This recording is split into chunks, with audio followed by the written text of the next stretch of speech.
What is up, everyone? I'm coming on here for a couple of plays for the day, and I do have a Flex Friday entry for you guys, which I'm really excited about. And yeah, we're going to have 4 college football players paired up with Valorant correlation as well. So it's going to be a 6-man that I'm really, I don't know, I'm just excited about it. I don't know what it is. I really like the plays. And yeah, but first I did want to go into yesterday's performance. We didn't do as well as we did the past 2 days with like all the 2-mans hitting and stuff like that. But we did do really well on Sleeper, so if you were smart enough to get that 200% deposit match, which I know a lot of you guys actually did take advantage of that, so good for you. You got a free potentially $200 if you put $100 in, which is amazing. And then I also sent these out. So this was 2 out of the 3 picks that hit. I also sent out one for Wembanyama and then Harden that missed. But yeah, we had 3 plays in total, so that was $30, and then these all hit right here, which is $30 to win $70 if you add these winnings up. So great on Sleeper there. We hit this 2-man. What else is of importance really to go over? So this is something I did want to go over here. This was a VIP pick that I sent out. Breece Hall under, Aaron Rodgers under, that did hit last night. And then we took Gumayusi over and Elk over right here. So Gumayusi, his line bumped up to 11.5. Let me make this a little bit bigger. So we took him at 10.5. His line bumped up to 11.5 now, which is insane, okay? Because we got a whole kill of value. Now, if he comes out and he gets 11 kills, that means we win, but everyone else who takes this line after the bump does not win. This is insane, right? This is insane to think about. Elk, his line is at 12. We got him at 12 and his line bumped down to 11.5, right? So again, we got a really good bump. And what bumps mean is that PrizePicks is telling you that you got really good value, and they're pretty much conceding to you and saying, look, you got really good value. We're going to take this off the board and we're going to lower it or make it higher, so other people in the future cannot get as good a value as you got, right? Which is great to think about, because we got great value, right? 1 kill in League of Legends is huge. I cannot even stress this enough. Like, there's some games where some players will get just 1 kill a whole game, right? You can see we're betting on map 1 through 3. So there's some games where in a whole map, they'll get 1 kill. That's it. So 1 kill is huge. I will also say this was yesterday's YouTube play. Weird game last night.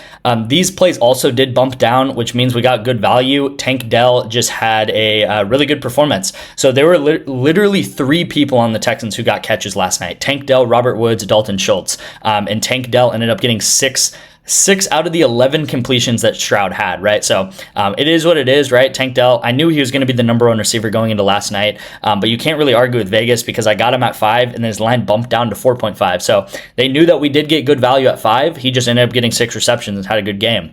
Texans, I also thought they were going to win that game, I'll be honest. I feel like a lot of people did. I feel like a lot of money was on the Texans, which I probably should have thought about because Vegas likes to hook people into that. But it is what it is. They had a really bad game. Stroud had a really bad game. Yeah, so missed this. I do really like this Stafford Puka combo, so I might try to throw that in at some point. Maybe in the future, I don't know. But yeah, anyway, you guys, there is a Flex Friday entry today. Again, I'm excited about it. And there's another sleeper discount. So I think we've gotten 5 sleeper discounts so far. And we should have 2 more on Sunday, maybe 1 more, maybe 2 more on Sunday. If you guys don't know, on Sleeper, there was actually a 200% deposit match. That is now gone. I deleted the image. There's a 100% deposit match now, as there always is. And then this actually should be more like 800, but I've made like $800, $900 on Sleeper this year, taking, I promise you guys, 4 to 5 plays a week. That is all it takes. It takes like 10 minutes to use Sleeper a week, and you'll make $900, maybe even $1,000 a year using Sleeper. So if you guys want an extra $1,000 a year, just take Sleeper, use Sleeper, and all you have to do is take the promos they give out on Wednesdays and Sundays. And I'll always track the promos. I know when they come out, I get emailed with them. So again, this is the performance on Sleeper. This hasn't been updated. It's probably more like 850 now. And yeah, if you want to sign up for Sleeper, you can definitely still do that. You can see the instructions up here. Just text me. And then if you want 2 free months of my VIP, what I want you guys to do is text me the word bet to my number on the screen. Again, this is my personal number. It goes straight to my phone. And what I will have you do is I will have you sign up for Bet Online using my link and put $20 into the website and then take a $20 entry, okay? So once you take a $20 entry, I will give you the entry to take. It'll be for Sunday Night Football. Once you do that, I will Venmo or Cash App you back the $20 that you took, okay? So it'll be free for you where you're taking the $20 entry, but I'm Cash Apping or Venmoing you back the $20 no matter whether it hits, no matter whether it doesn't hit. So if the play does hit, You'll have money into Bet Online, which we do bet on here and there on the VIP, and I will pay you back that initial amount. So you can actually make money from doing this. You're either going to make money or you're going to break even, and no matter what, you're going to get two free months of my VIP, right? And if you guys don't know, I'm a very profitable sports bettor. This is a record over 1,600 bets right here, over 300 units of profit over a 160-day time frame right here. And I track everything. I'm very transparent, and I use correlation in all of my bets right here. So really great to see that on the performance of my VIP. And let's go ahead and hop into the play for the day. I got 2 plays today, actually. I got that sleeper play, and then I do have a Flex Friday play. So this is the play I'm really excited about. I have Valorant correlation up here at the top. I love Valorant correlation because they do not payout shift it very much. Okay, so Counter-Strike, Valorant, they're like the same game. We just saw this graph here where I took 1,600 bets. Probably 700 or 800 of those bets are from Counter-Strike or Valorant, right? So Valorant's something we bet on a ton. So I'm taking the unders here because it's correlated based off of game length. So if the game ends up being a shorter game, less kills will happen in this game. So that is how it's correlated. If a shorter game does happen, then less kills should happen in this game, and we should see these guys go green together. If a long game happens, it goes into overtime, yada yada, then maybe it goes over together and it goes red, which would be unfortunate because we would miss, but it's still very correlated, right? So I do correlation on this channel. These two guys are very correlated together to either go under together or over together.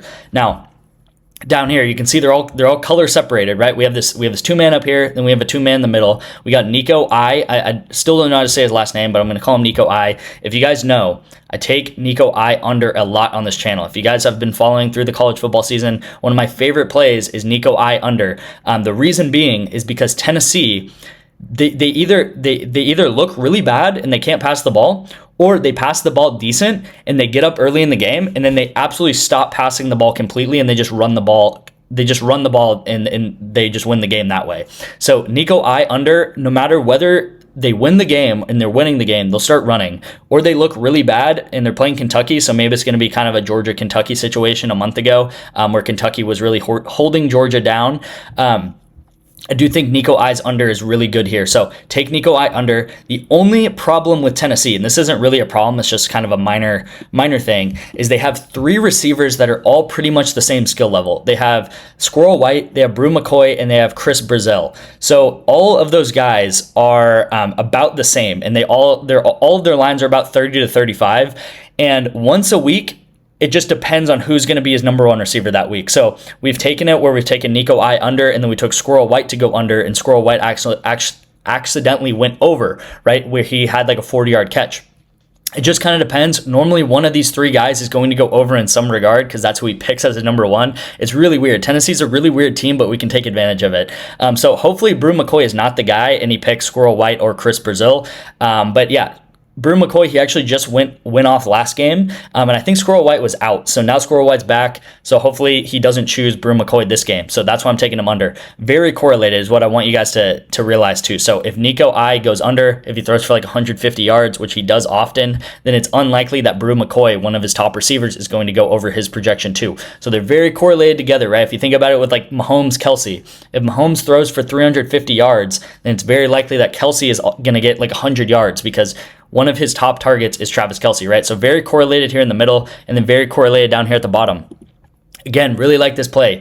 I've been really liking the unders, okay? And I really like college football because Tennessee, for example, they do the same strategy over and over again, right? They kind of like, They just run the ball often after they win. And then another thing is like USC, they either are really good at passing or they're really poor at passing. And USC right here, Miller Moss, and then I think his name is Woody Marks, but they have his name Joe Quavius Marks right here. Under receiving yards, this is the running back.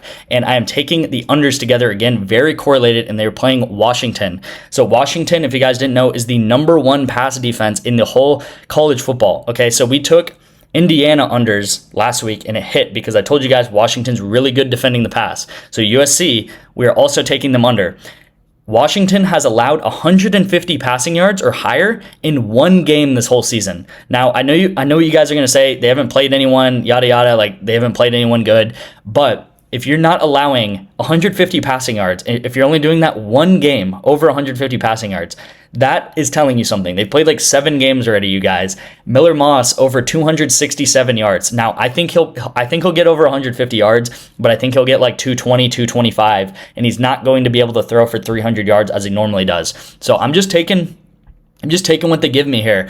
They keep doubting Washington's pass defense. The times that USC has gone under this recently is Penn State. Penn State's 12th in pass defense, and then they also played they also played Minnesota, and Minnesota is 9th in pass defense. Okay, so he played the 9th best pass defense, Minnesota, played the 12th best pass defense, Penn State. He went under both those times. So now he's playing the number 1 pass defense. What do you think he's going to do, right? Again, he could go over and get 400 yards, right? It's USC at the end of the day, but I do really like the unders here, and this is very correlated. So again, what we do here is correlation. We have a correlated duo up here, correlated down here, correlated right here, right? So instead of 6 separate things needing to happen in the slip, instead of like we have like golf and NHL and NBA and WNBA and esports and another esports down here, instead of 6 separate things in 6 separate games, we have 3 things that need to happen. We need a short game, we need Tennessee to do what they always do, and then we need USC and Washington. We need Washington to do what they always do, which is have good pass defenses.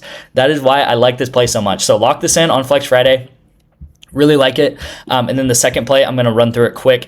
We do have Will Howard to go over 180 pass yards. This is the discount. Like I said, his line is normally like 230, I think. And then we got Jared Allen to go under 0.5 double-doubles, so it's pretty much just him not getting a double-double. Again, we went 2 for 3 on Sleeper yesterday, which is great. Let's try to hit this one again and go $10 into $32 on Sleeper. If you don't have Sleeper, you can do this right here. Text me the word Sleeper to my personal number. It is on the screen. And then if you also want my VIP for 2 months, this is the best offer I can give you guys because you're getting paid back as well. I will text you. Just text me the word bet to this number and I'll have you sign up for that. Thank you guys so much for watching. Thank you guys for all the support. Let's go into a great weekend of college football, NFL, stuff like that. Look out for a video tonight because I'll be diving deeper into some more plays for tonight for college football most likely. And yeah, thank you guys for everything. Thank you guys for watching and I'll see you in tonight's video.